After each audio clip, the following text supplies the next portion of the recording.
Hello guys, Rishikonda palace. దీని palace అనడమే correct. ఆ visuals చూస్తే అలాగే అనిపిస్తుంది. దీని గురించి మనం చాలాసార్లు మాట్లాడుకున్నాం, అక్కడ ఏం జరుగుతోంది అది ఇది అనేసి.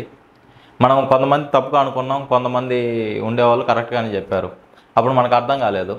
కానీ ఇప్పుడు ఏం జరుగుతుందంటే, ఈరోజు టీడీపీ అండ్ జనసేన నాయకులు అక్కడికి వెళ్ళి ఆ విజువల్స్ మొత్తం బయట పెట్టేశారు.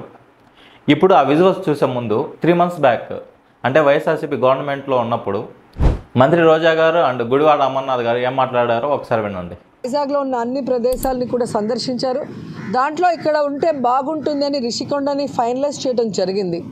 సో ఇప్పుడు జగన్మోహన్ రెడ్డి గారు డెసిషన్ తీసుకోవాలి. సో దీన్ని టూరిజం రిసార్ట్గా దీన్ని కొనసాగించాలా లేదా ముఖ్యమంత్రి గారి కార్యాలయంగా దీన్ని ఉపయోగించాలా అనేటువంటిది నిర్ణయం చేయాల్సినటువంటి అవసరం ఉంది. ప్రస్తుతానికి మాత్రం ఇది టూరిజం ప్రాజెక్ట్గా మాత్రమే దీన్ని నిర్మించడం జరిగింది.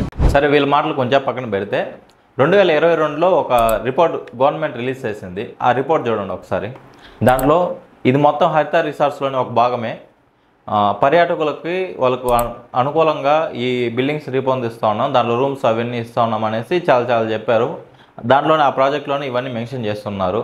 అంటే ఆ బ్లాకుల నేమ్స్, ఆ రూమ్స్ అనేసి చాలా డివైడ్ చేసి ఎక్స్ప్లెయిన్ చేస్తున్నారు. అది 2022లోనే చెప్పారు. దాని గురించే మనం వీడియో కూడా చేసాం.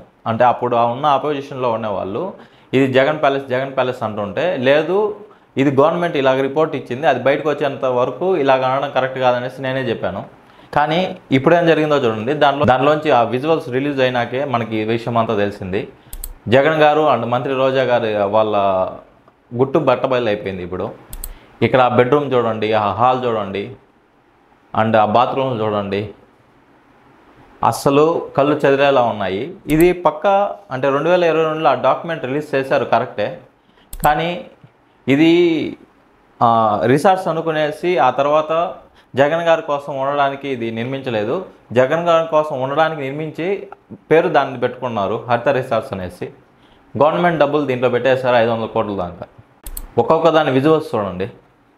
ఇప్పుడు టోటల్గా ఓల్డ్ బిల్డింగ్స్ అక్కడ ఉన్నాయి కదా, దాన్ని కొట్టేశారు. ఇప్పుడు అక్కడ హరిత రిసార్ట్స్ అనే మాటే లేదు. ఇప్పుడు ఈ బిల్డింగ్స్ కూడా ఎలాగ ఉపయోగిస్తారు అనేదానికి ఇంకా చెప్పలేం కరెక్ట్గా. హరిత రిసార్ట్స్ ద్వారానే అలాగ రూమ్లు ఇస్తారంటే అది కుదిరే పని కాదు. జనాలకి రూమ్స్ రెంట్కి ఇచ్చే విధంగా అయితే లేదు. ఎందుకంటే చాలా పెద్ద రూమ్స్ అండ్ చాలా తక్కువ సంఖ్యలో ఉన్నాయి, మరీ ఎక్కువైతే లేవు. ఒక పెద్ద ఫ్యామిలీ నివసించే విధంగానే ఉంది ఆ హౌస్. సీఎం గారి కోసమే కట్టారు కదా, అలాగే ఉంటుంది. అక్కడ జనాలు ఎలాగా ఇస్తారు రెంట్స్కి?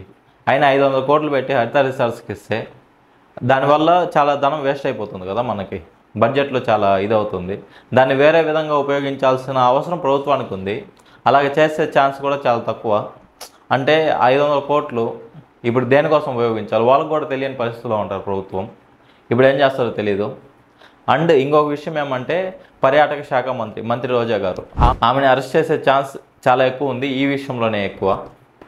ఎందుకంటే వాళ్ళు ఎన్ని చెప్పినా కూడా ఏదైనా కొండను తవ్వి లేకపోతే చెట్లు నరికేసి అభివృద్ధి చేస్తే ఓకే, కానీ వాళ్ళ సొంత ప్రయోజనాల కోసం ఇలాగ చేస్తే ఎవరు ఊరుకోరు కదా. సో దీని మీద ఎక్కువ ఇదయ్యి ఆమెను అరెస్ట్ చేసే ఛాన్సే ఎక్కువ ఉంది మంత్రి రోజా గారిని. దీని మీద చాలా ఇంపాక్ట్ పడింది అనుకోవచ్చు లాస్ట్ ఎన్నికల్లో. ఇప్పుడు టీడీపీ అది దానికి అప్పుడు ప్లస్ అయింది, ఇప్పుడు ప్లస్ అవుతుంది. వైఎస్ఆర్సీపీకి ఇంకా బ్యాడ్ నేమ్ వచ్చేసింది దీనివల్ల. చూద్దాం ఇంకా జగన్ గారు ఈ అపోజిషన్లో ఉన్న లీడర్స్, అపోజిషన్ అనకూడదు కానీ ఈ వైఎస్ఆర్సీపీలో ఉన్న లీడర్స్ ఏమి ఆన్సర్ ఇస్తారో దీనికి.